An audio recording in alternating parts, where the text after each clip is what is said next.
Денеска во визита на оваа тема разговараме со доктор Мирослав Темелковски, специјалист гинеколог акушер од клиничката болница Аџибадем Систина. Добар ден и добре ни дојдовте. Добар ден. Поздрав до вас и до сите вработени во Канал 5. Така, ви благодарам, доктор Мирослав. Карциномот на јајчници или оваријалниот карцином не треба да го занемаруваме, треба повеќе да зборуваме за да бидеме повеќе информирани ние жените за опасноста од овој карцином. Може ли со анатомијата на јајчниците на почеток да не запознаете, па за потоа нели со ред да си почнеме со сите работи? Значи, јајчникот е парен орган кој што се наоѓа на дното на стомачната празнина, така наречена тазова празнина, и е формиран од неколку слоеви. Едниот слој е кората на јајникот, другиот слој е строма или срж на јајникот и нормално во него се создаваат герминативните клетки, односно клетките кои што го одржуваат човештвото. Тоа се јајните клетки. Во сите овие структури на јајникот, хистолошки, може да започне појава на малигнитет. Значи, покрај карциномите имаме и други малигни тумори, воопшто ги викнаме малигни тумори и во таква ситуација ние треба да ја превенираме болеста, ако имаме превенција. За жал, превенција за јајник нема. Скрининг методите се многу мали, значи идеално би било да имаме скрининг методи и превенција. Нема, значи што ни останува? Нас ни останува редовните прегледи и појавата на било каков симптом кој што се јавува, за кој што ќе зборуваме, да ни биде, како што рековте, на црвено знаменце, за да се јавуваме на гинеколошки преглед. Така, и тоа симптоми кои што почесто се јавуваат, кои што ги наричи си втор, трет ден или пак почесто во текот на месецот. Точно. Значи, симптоматологијата не е од денес ќе се појави и утре ќе се манифестира болест. Секогаш симптомите одат во еден подолг период. Значи, обично не со месеци, со месеци, некогаш и со години. Не се обрнува внимание, затоа што тие се, како да ви кажем, секојдневни симптоми. Значи, еден симптом, ако приметите дека ви расти, еве да кажеме, стомахот, сите ќе го префрлиме, се дебелеа. Или некаква подуеност имам во стомакот подуеност, заради напнатост во цревата, обстипација, запек, како што го викаме. Значи, тоа се толку општи симптоми кои што некогаш не обрнуваме внимание. Ама ако има една хроницитет во појавата на симптомите, ние треба да се запрашаме дека нешто не е во ред.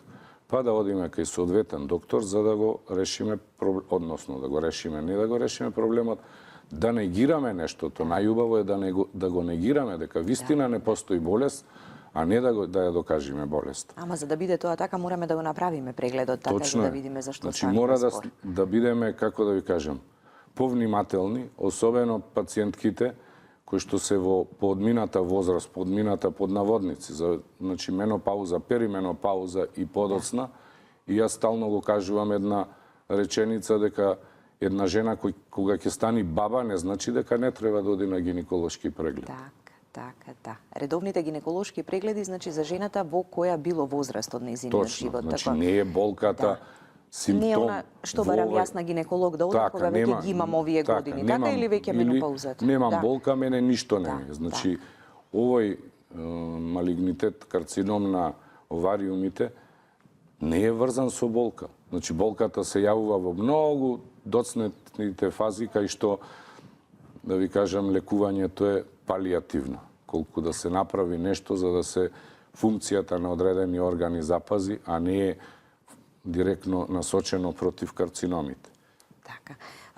По карциномот на грлото на матката и на телото на матката е најзастапениот гинеколошки кај жената. Така, му посветуваме ли доволно внимание? Го спомнуваме ли, бидејќи секогаш се плашиме од карциномот на грлото на матката и некако сите информации се насочени најмногу кон тоа? Значи, не му посветуваме доволно внимание. Еве ви кажувам, значи, одредена популација. Кај нас си оди, за Македонија зборувам, не во болницата си доаѓа на прегледи и се земаат скрининг, кај што постојат методите, како за грлото на матката, друг проблем е телото. Освен ултразвучен преглед, ние други методи или други испитувања не правиме. Значи, зошто? Затоа што овој карцином има, како да кажам, се вика тивокубиец, има подол раст. значи расти многу споро во однос на другите карциноми, ама појавата на некое туморно ткиво на било кој од јајчниците во еден диаметар, да кажеме од 1 сантим, треба да ни побуди размислување да не е тоа. Зошто го кажувам ова? Затоа што нас ни е целта да ги откриеме раните фази. Во раната фаза овој карцином има низок потенцијал и така се вика, сега многу се употребува англиската номенклатура, low malignancy potential или borderline тумори. Значи, тие имаат одредени знаци за малигнитет, ама не метастазираат, значи уште се наоѓаат на местото кај што се појавили. Значи, овие со низок малигни потенцијал ни е цел да ги откриеме, независно од големината. Значи, не е битна некогаш големината за тој да има малигни потенцијал. Обично карциномите на јајникот се исполнети со течност и луѓето ги викаат цисти. Не се цисти, тој е цистичен тумор во кој што најчесто во внатрешноста има израстоци, папиломи и други израстоци и настанува продорот на капсулата према внатрешните органи. Значи, во таа прва фаза, во прв стадиум на болеста, тие се излечиви од 90 до 100%. Скоро, во одредени, во зависност. Секој организам делува индивидуално, да речеме. И не може ние да го генерализираме и да кажеме дека, значи, целта, повторувам, што ни е? Ние да го откриеме во првата фаза, кај што има низок потенцијал на малигнитет. Во таква ситуација излекувањето е 100%. Така, да. Во поглед на симптомите споменавте, конкретни некои нема, сепак треба да ги забележиме и оние кои што некаков сигнал ни даваат. Во поглед на причините и ризик факторите, секогаш велиме за секое заболување. Која причина, што го предизвикува ваквото нешто? Точно. Ризик фактори за појава на карциноме кај жени кои што немаат родени. Белата раса, за жал дека сме ние од бела раса, поизразена на карцином, на оварин, возраста на пациентката секогаш треба да се има во предвид фамилиарната анамнеза. Дали во фамилијата имало, немало. Значи, карцином не само на овариум, на дојка, на дебело црево, воопшто. Значи, аденокарциномите се врзани најчесто со фамилиарно и со носење на пореметени или грешни гени кои што доведуваат во одредена фаза до делба на ткивото. Тоа значи веќе постоење на карциноми кај членови од семејството, нели велиме, мајка, баба, тетка или како и да е, но и кај самата пациентка. Така, доколку веќе имала пак поголем е ризикот понатаму во животот, може би да добие и карцином на јајчници. Значи, ако имала карцином на градите, сега ги спомниме, има испитувања на молекуларно ниво, се викаат на македонски брца, иначе то брка, латински 1 и 2 се испитуваат и се одредува носител, колку е носител таа жена за појава на карциномот на дојката, односно нејзината фамилија по женска линија, женските деца, да кажем.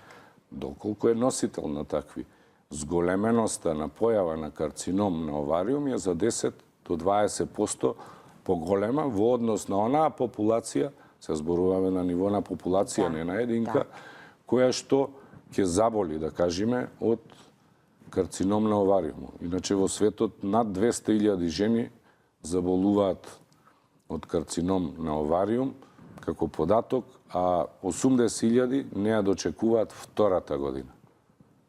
Бидејќи открием во подоцнежната Точно е фаза. тоа. Дали како најголема зачестеност на појава на овој карцином е некаде 40-та, после 40-та, 60-та или 70-та? Значи, во периодот на менопаузата и менопаузата се јавува тој карцином. Зошто се јавува, уште не знаеме. Значи, престанува она генеративна фаза кога жената може да раѓа деца. Затоа е еден од ризик факторите, нели рековме, ако нема раѓано деца е поголем. Дали самата бременост ги кочи дел од, не знам да кажам, да одговорам, затоа што немаме такви податоци и научни сознанија. Иначе можам да ви кажам дека контрацепцијата, особено оралната, зборуваме за орална контрацепција, ризикот од карцином на овариум го намалува за повеќе од 50%. Значи, ако има други недостатоци, има позитивни работи, не само на овариумот, и на ендометриумот. Сега зборуваме за овариумот. И не треба да се занемари како една превенција кај младите жени, барем во тој период генеративен, од кога ќе си го испланираат семејството, да примаат одредени години на контрацептив, затоа што во подоцнежната возраст зборуваме, појавата се намалува во однос на инциденцата за повеќе од 50%. Така. А пак хормонската терапија, од друга страна, го зголемува Хормонска, ризикот? вака сега, значи хормонска терапија адјувантна, она што го додаваме од надвор, е врзана со повеќе работи. Значи сега го споменавме карциномот на дојка, значи ако имаме карцином на дојка кој е хормонски зависен, таа жена не ќе може да прима. Ако имаме ние рецептори, одредени рецептори кои што ни кажуваат хормонска зависност на одреден хормон, повторно не ги даваме, затоа што обично се даваат два хормони. Естрогени, групи на хормони и гестагени. Се даваат за да го заменат оној природен циклус, да го речем, и да не доаѓат до несаканите дејства, како што се еден од физичките знаци е топли бранови, а ние тоа што не го гледаме остеопорозата. И затоа не би навлегувал многу, ама не го зголемуваат, тие повеќе зголемуваат појава кај што има предиспозиција за кардиоваскуларни болести и тромбофлебити. Така. И сите компликации што произлегуваат на... Така, да. Ран менструален циклус, а во последниве години сме и сведоци дека се порано девојчињата не почнуваат со раниот менструален циклус. Ризик фактор е ран менструален циклус и доцна завршување на менструалниот циклус, односно менопаузата. Се уште тие се како статистички податоци. Ние не знаеме уште зошто настанува. Дали покрај тоа што, еве да кажам, еден од факторите, само да го спомениме, промената на исхрана на населението, да кажем, од Втора светска војна до сега. Внесување на протеинската исхрана, внесување на брзата исхрана, масноти, сето тоа доведува до појава на порана менструација, односно после тоа доведува до метаболни промени кои што предизвикуваат некои од тие гени, односно само геномот да се промени, па да се или да се ослободат факторите кои што ги множат клетките, или да го закочи факторот кој што ги кочи клетките, не можам да ви одговорам и уште нема такви сознанија. Има сомнежи. Секој од овие ризик фактори на свој начин, нели? Не можеме да речеме само овој ризик фактор е присуден, туку секој на свој начин, а се дел од она наше секојдневие. Значи, секогаш факторите се повеќе. Затоа викаме мултифакторијални причини, подпомагнати со некој генетски недостаток, дефект, како да го кажам, кој што го носиме, и нешто или се откочува, или нештото што го кочи, некој од тие гени, од тие геноми, е исто инхибиран, па настанува огромна делба на клетките. Абсурдот, што да ви кажам, на сите малигни заболувања е кој? Значи, тој го напаѓа домаќинот и го уништува. Ама со самото уништување на домаќинот се уништува и самиот себе си. Тој е абсурдот на човештвото, на цицачите, да речем, во тој дел. Така, да. Но во секој случај, повторно, најдобро е со редовните гинеколошки прегледи, нели, навреме да го откриеме се това. Да ги слушнеме гледачите, па потоа за испитувањата, дијагнозата, сето она што е потребно, неопходно и што се прави, нели, од каде се почнува. Добар ден, повелете, ве слушаме. Добар ден. Дали го имаме и првото јавување за денеска во визита, прашање поврзано со денешната тема, за да го добиете советот, препораката да се консултирате со докторот за она што вие во моментов го имате како проблем. Повелете, добар ден. Ало, да, ве слушаме. Добар ден. Добар ден. Поздрав до вас, до вашиот гостин. Ви благодариме. Во неговото објаснување морам да една пофалба како лаик да дадам, За прв пат со моите 58 години јас слушнав дека цистите во овариумите можат да бидат еден ризик фактор за овариумот. Значи, јас сум оперирана од карцином на овариум пред 7 години. Искрено, грешката, еве, човек секогаш може да се едуцира. Накратко ќе кажам, до 43 години имав мензис. Влегов во менопауза на 43 години. До моите 43 години јас редовно одев, имам родено 2 деца, редовно си одев на гинеколошки преглед. Како климаксот, да кажам, ме фати, одеднаш се пресече менструалниот циклус, јас прекинав да одам на гинеколог. Некако, како да ви кажам, како да бех ослободена од фактот дека може и понатаму нешто да се случи, значи грешката ја следејќи ве вас наоѓам во себе. Што ми се деси? Како се проманифестира? Почнав да поттекувам во стомакот, значи нетипично, имав рамен стомак, одеднаш почнав отоци да приметувам, без разлика дали сум конзумирала храна или не. Почнав во спиењето една потреба да лежам на стомак, значи странично не можев никако да се прилагодам да заспијам, што не било типично до тој период, и на крајот прокрварив, докторе. Значи, од таму, директно во државна болница, се направи киретажа, се даде на биопсија материјалот и се установи почетен стадиум на карцином, оперативен, значи, тоа професор Стапунов го направи, и јас веднаш не чекав, веднаш се решив да се оперирам, некој 22-3 примерока, комплетно све ми е отстрането. И другиот овариум, и матката, све е тоа очистено. Резултатите беа добри, значи велам 7 години како сум оперирана, и ми препорачаа само период на радиотерапија. Значи јас хемотерапија немав примерно, 5 недели одев на радиотерапија и искрено да ви кажам, мојата надеж, зашто секој се надева во една ваква ситуација, е дека добра е ситуацијата, еднаш годишно правам испитувања на магнет, за да се види, не дај Боже, негде нешто да не се има појавено. Значи, има ли годишна некоја крајна граница која гарантира, извинете, не е прашањето баш, да речам, во ред од моја страна, ама тоа е прашање на секој опериран од карцином.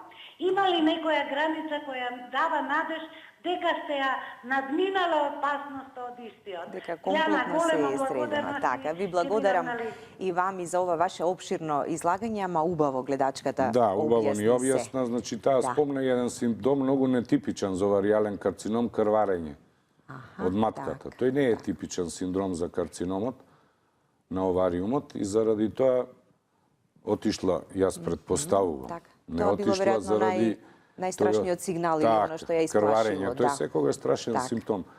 И тука е диагностициран, иначе пациентката примила радиотерапија, не примила хемиотерапија. Да не зборуваме за терапиите, него сакам да кажам во период од 5 години поминати, таа се рачуна излечена. Тоа не значи дека не треба да продолжи со магнет. Зошто магнет? Компјутер или магнет, кога ќе спомнеме, магнетот нема зрачење, не е радиолошки подкрепен со елементите на зрачење и заради тоа не прави оштетувања, одредени оштетувања, тоа се сведено на минимум и затоа е поприемчив, особено, бидејќи јајникот е мекоткивен орган, за мекоткивни органи се препорачува магнетна резонанца.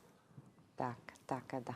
Добре, она што го спомена и гледачката, возраста, нели? Јас завршив со менопаузата и мислев дека не треба повеќе. Истото она што ни го кажавте на почетокот. Значи, ние вчера гледавме дека колку е преживувањето, колку е старосната граница покачена во западните држави, е фрапантно, по 10 години и повеќе е према нас. Значи, не е само начинот на живот и сите останати што не обкружуваат веројатно и редовните гинеколошки прегледи.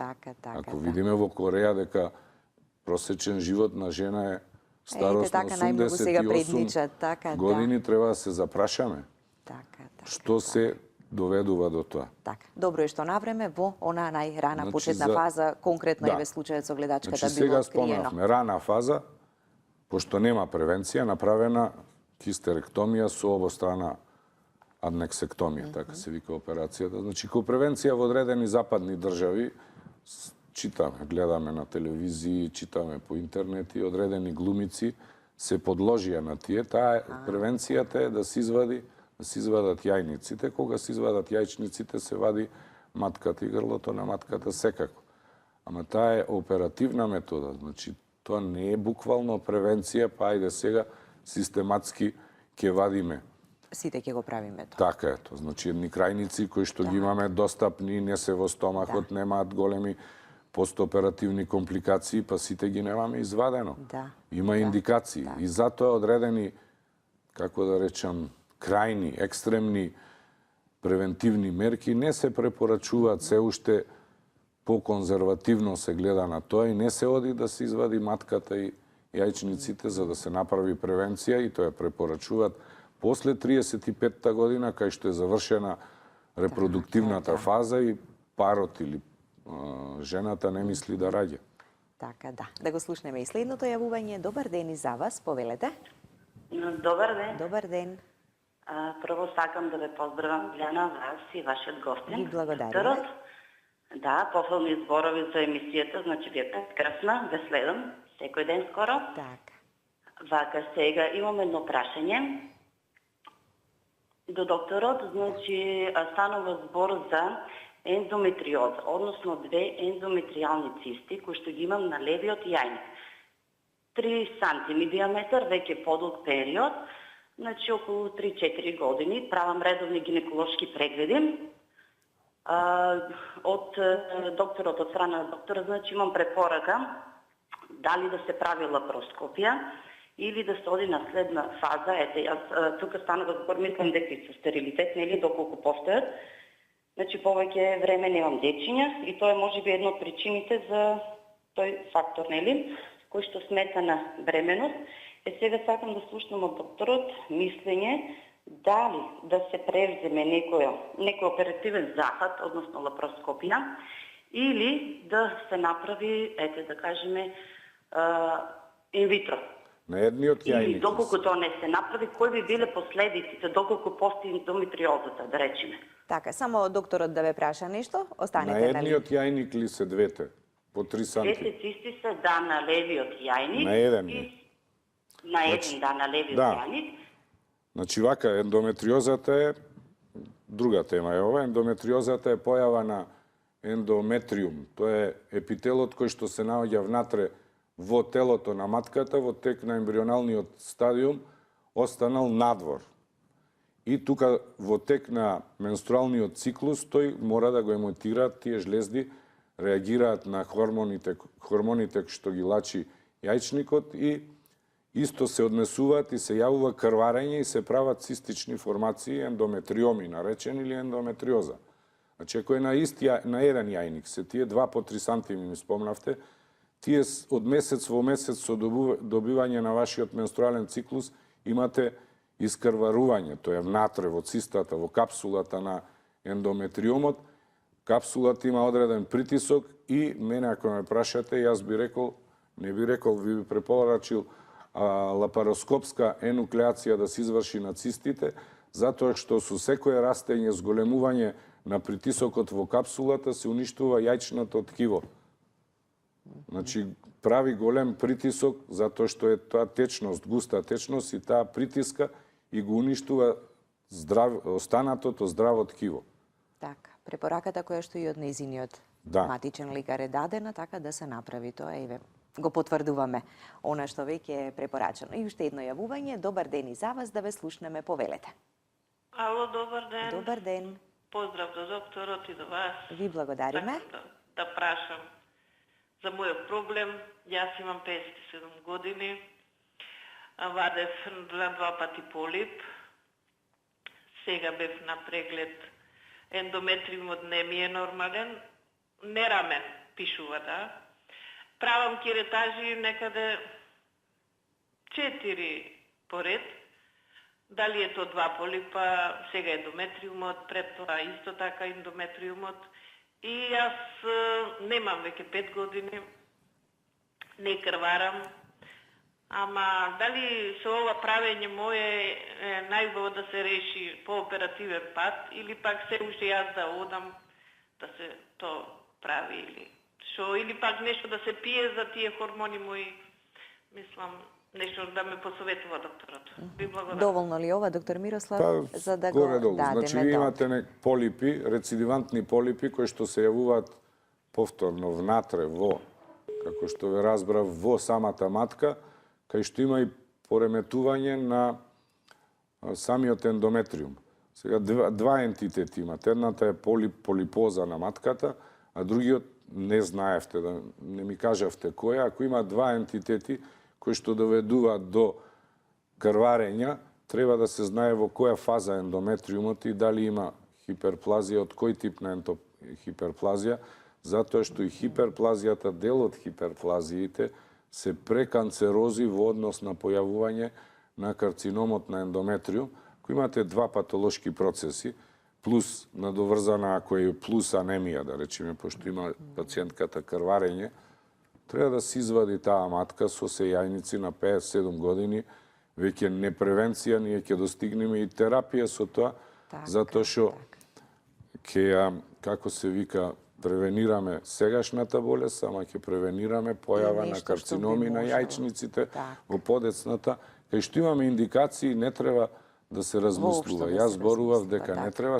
не сум согласен да се прави хистеректомија на млади години заради превенција на оваријален карцином, кој што дали ќе се појави или не, никој не може да ви одговори. Така. Меѓутоа во ситуации каде што е веќе чиста и јасна сликата, 57 годишна возраст, пациентката не е стара, ама е возрастна. Така. Зошто да го оставаме ризикот да се јави нешто уште пострашно или покомплицирано.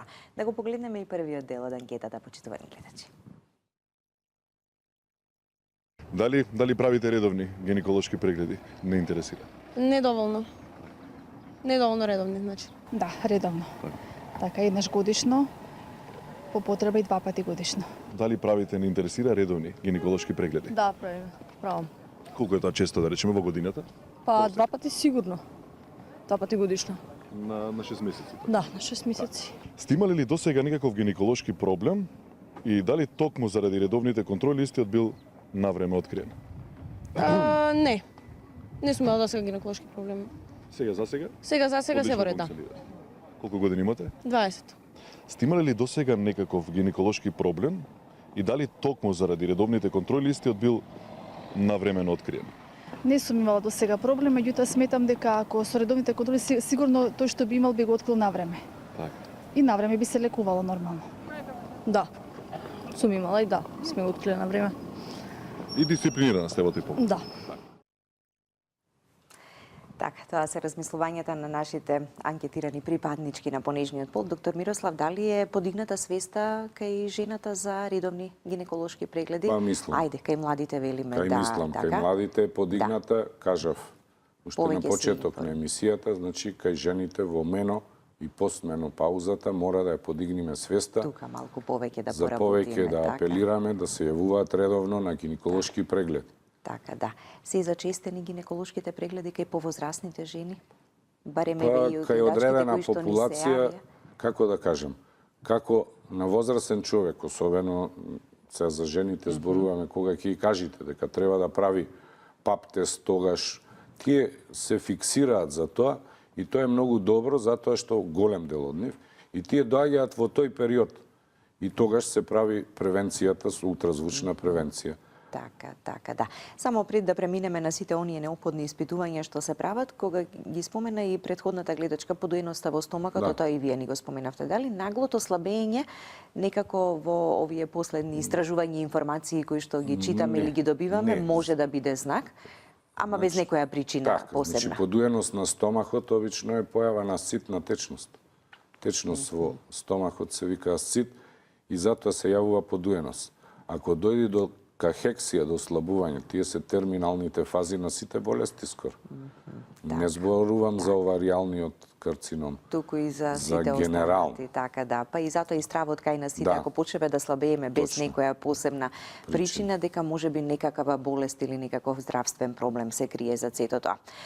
Ултразвучните прегледи, лабораторија претходно, Да. магнетна, Значи, компјутер, што секој поединечно што треба да се значи? направи? Да се прави годишен ултразвук. Вагиналниот ултразвук сега е достапен во цела Македонија. Сите имаат апарати, порано беше пред 10 години.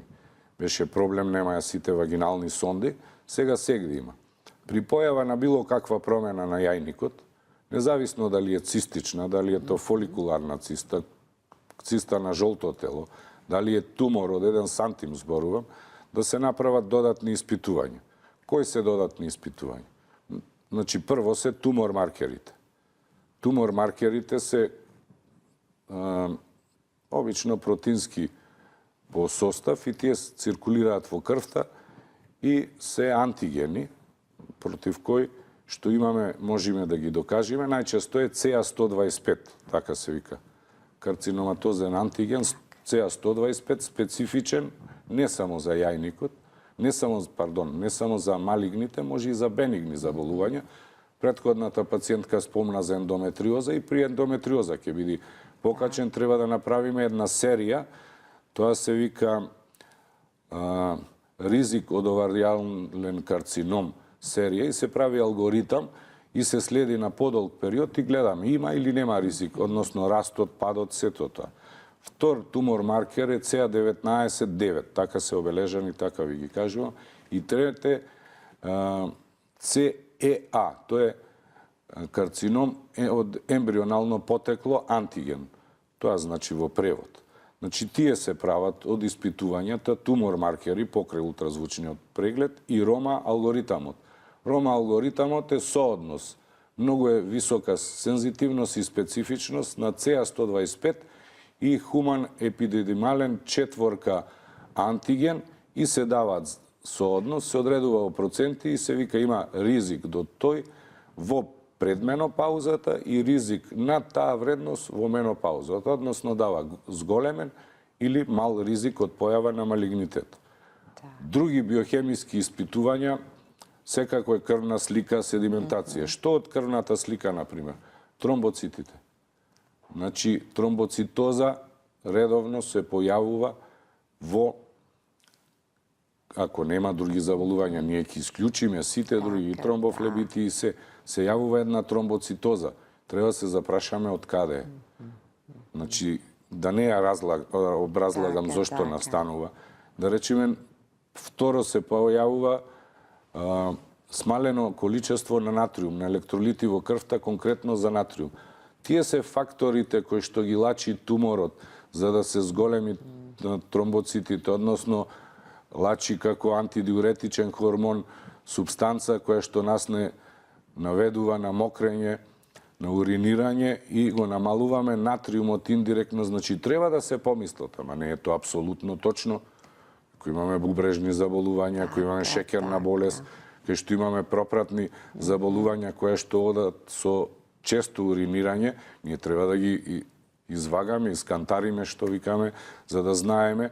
Арно, ама во основа имаме појава на тумор на јајник, појава на цистичен тумор на јајник, имате пореметувања во тумор маркерите или во Рома алгоритамот. Што понатаму? Значи, ние имаме веќе сомнеш и почнуваме да истражуваме. За да го подкрепиме со уште една метода, да кажам, или се прави компјутеризирана томографија или магнетна резонанца. Од моето искуство тие се подеднакво. И сензитивни и специфични. Сега спомнав дека магнетот нема зрачење. Може да се направи. Исто е една изузетно визуелна слика се добива на внатрешните органи. Може да се одреди најчесто и стадиумот на болеста преку магнетна резонанца или компјутерот. Не го фаворизирам во однос на компјутерот, него зборуваме со физичките карактеристики кои што ги има. И сето тоа би довело до една крајна диагноза. Зошто? Затоа што на почетокот спомнавме. Целта која ни е? Да откриеме туморот додека има низок малигни потенцијал со соодветен хирушки зафат, најчесто завршуваат со хистеректомија и двете аднекси се вадат, завршува и третманот. Дали ќе со операцијата, значи тука така во тој најран фаз, значи, само операција. Ако ние имаме тумор со низок малигни потенцијал, нема проширување пробив на капсула, немаме асцитна течност, немаме цитолошки позитивен резултат од испирокот од стомахот, дека има некоја клетка негде со малигни карактеристики, ние го завршивме третманот. Затоа што се сретнавме пред малце со пациентка која што отишла на додатна радиотерапија. Така. Значи, јас не ги знам конкретните резултати за да одговорам зошто е додадена радиотерапија. Затоа го зборуваме да се заврши третманот со едно. Не со второ радио, па хемотерапија, па после пак оперативен зафат, втор зафат. Така. Заради тоа го кажувам. Значи, целта не ни е карциномот да го откриеме во напредна фаза.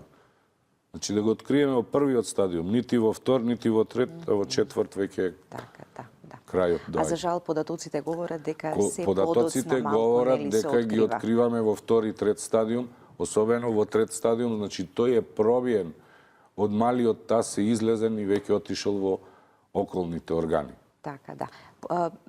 Појавата или присуството на циста не значи опасност, така, ама треба да се земе во предвид и да се направат дополнителни испитувања. Еве, спомнавме еден тип на цисти, се ендометриотичните цисти, што ги спомна пациентката. Значи, еден тип. Другите се фоликуларни цисти, третите се цисти на жолто тело. Се е то бенигно. Тоа е бенигно. Значи, тоа можат хирушки да се извадат лапароскопски, како што почна да спомна пациентката, тоа не е никаков проблем. Единствено проблем е кога вие имате жена во генеративен период. Значи, мора да размислите дали има деца, дали се уште ќе раѓа деца и сето тоа треба да го извагате за да кој тип на операција превземете. А тоа го зборуваме. Иначе, кога имате вие појава на тумор, нема штедење на јајникот за сметка на генеративниот период. Тоа ако го направите, тоа треба да оди во краток период. Значи, таа жена во година-две веќе да роди едно, барем дете, ако нема, за да можете да вие да планирате што понатаму со болест. А со цистичните промени, рековме, цистите, појава на фоликуларни жолто тело или ендометриомите, колку вие да работите и тие инструменти да се нежни. И таа е минимално инвазивна хирургија. Нема понежно од човековата рака, ме разбирате? Значи, таа минимални трауми настануваат. И не знаеме дали има тој па јајник кога ќе остани потенцијал, се за друго малце зборуваме, има потенцијал тој да си ја превземи герминативната улога и да почне повторно се создава јајна клетка, односно овулација. Тоа отпосле го дознаваме. Отпосле, да. Ќе бидат направени сите комплетни нели процедури и испитувања. Пројава на тумор нема тука двојбеност. Двојбено е само едно, кога жената е во генеративен период. Дали да се извади само едниот јајник, затоа што на крај на краиштата сите резултати се патохистолошки потврдени. Патохистолошкијата нас ни е главната арбиција. Не ни е наш нити ултразвукот, нити компјутерот, нити додатните биохемиски испитувања. Патохистологот, со имунохистохемијата, тоа е молекуларна, што ги зборувавме за антителат, антигените што ги бараат, тој одредува ниво на малигнитет. Ако е тој тумор малигни, а вие сте оставиле потенцијал на другата страна, што ќе превземете во одреден период за да не се активира тој потенцијал на другата страна. Значи, тие се секогаш оние прашања кои што ги разгледуваме со пациентката и кога некој ќе ти кажи па што ќе ги препорачаш. Некогаш не е црно-бело. Не е. Значи, зборувам сега. Ко нема поколение во период година-две, барем доста ни трудно едно дете да роди. А после ќе видиме. И на крај крајева, секој има право за својот собствен живот сам да си решава. Не можам јас да кажам, нема да го вадиш овој јајник, немаш деца, заради тоа ќе речи, јас на јајникот и матката ќе ја извадам. да си го спасам животот. А има точно. други начини. Има други Така начини е. како потоа нели и семејството Точно. да си се прошири и да бидат. Дали најголемиот страв кај нас жените кога еве вака слушаме нема симптоми, што да правиме, го имаме, го носиме ризикот или ќе ни се зголеми ли тој ризик во текот на еднаш животот? годишно да се прават гинеколошки прегледи како што треба да се прават. Кардиоваскуларни како што треба од другите системи, еднаш годишно да се прави гинеколошки преглед, затоа што ви кажав, нема амбуланта, поликлиника, што сакате речете во Македонија, кај што нема вагинална сонда. Значи не постои. И нема проблем. Значи самиот ултразвук ни е онај почетен, иницијалниот стадиум кај да ги усмериме испитувањата. Ќе направиме и доплер на јајникот, односно проток, да видиме дали какви индекси има, дали таму се патолошка васкуларизација. Ама тоа се уште немаме диагноза. Сега пред малце ви кажав, конечната диагноза е под микроскоп кај патохистолозите. Значи патохистолошка диагноза и стадиум на болеста, точно одредување, но многу пати го одредуваат. Само патологот, патохистологот може да каже дека тој тумор е со низок малигни потенцијал. Со одредени додатни испитувања од препаратот да го кажи. Ние не може на око да го кажеме тоа, не може со ултразвук, со магнет, не може со биохемиски испитувања, тука тумор само првично маркери. се забележува нешто дека има, а потоа Значи, трајното. со тумор маркерите ние сомнеш само појавуваме. Конечниот резултат го кажува патохистологот. Така. Верувам дека со сето ова што го кажавме денеска ќе ги поттикнеме сите останати малку повеќе да внимаваат на сопственото здравје. Жените, нели, конкретно за нив зборуваме, да прават редовни прегледи, да видат дали го носат ризикот, наследниот ризик во фамилијата, така од некој од овие карциноми и да реагираат навреме. Имаме уште 3 минути, ајде ќе вклучиме уште еден гледач за полека да ја привршуваме и денешната визита. Добар ден и за вас, доколку имаме уште едно јавување на нашите гледачи. Повелете. Ало? Да, ве слушаме. Повелете, добар ден. Поздрав до вас и до докторот. Ви благодариме. Може да прашање да поставиме? Може, слободно, да. Овака, јас имав еден проблем пред 2 месеци без на гинеколог. Дали може на доктор да му проштам вашето него на аудио што го даде? Само ајде во кратки црти, барем... Кратко е тоа, само ќе му го прочитам. Од докторски јас не знам да му кажам. Добро, Така ајде. пиши. УЗ, цртичка Н, навод одговара на возраста, после запирка за дебелен ендометриум. Запирка К, цртичка Л. Дали ме разбира доктор или да му кажам? Пе разбрав, ултразвучно, на вагинален ултразвук, ви нашле дека имате задебелен ендометриум, таму сигурно го пишува и во милиметри, колку што е. Кога има задебелен во која возраст е, прво не знам. Така, се уште ли сте на линија? Колку години имате?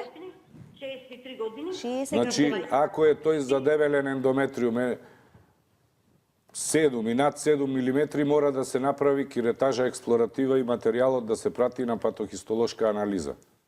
Оти тие ми рекоа да направам 3 месеци, па после додам на контрола. Сега уште 2 месеци помина, уште 2 месеци треба да помине. Така, што да направите?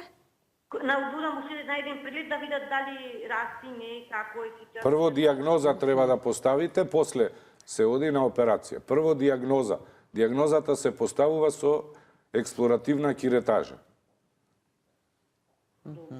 Тука, ете така, ви благодариме и ние вам за јавувањето, слушнавте совет и препорака што понатаму треба да направите и повторно, еве, во уште една само реченица на самиот крај на денешната визита, да, редовните гинеколошки прегледи како Само тоа најдобра останува. превенција за карциномот на јајчници. Така да не го оставаме настрана, да не Никако. се насочиме само на карциномот на грлото на матката, Точно. карциномот на дојка, она што најмногу не плаши нас жените, туку да помислуваме и на други Да. проблеми кои што може да се јават. Да. Ама и навреме да ги откриеме. Точно. Ви благодарам, доктор Темелковски, И вам. што ни бевте денеска на визита. Благодарам и јас. Почитувани гледачи, останете и понатаму со нас. Метео 5, временската прогноза во текот на денешниот ден и следните денови, потоа вестите во 11 часот, а веднаш по нив продолжуваме со визита.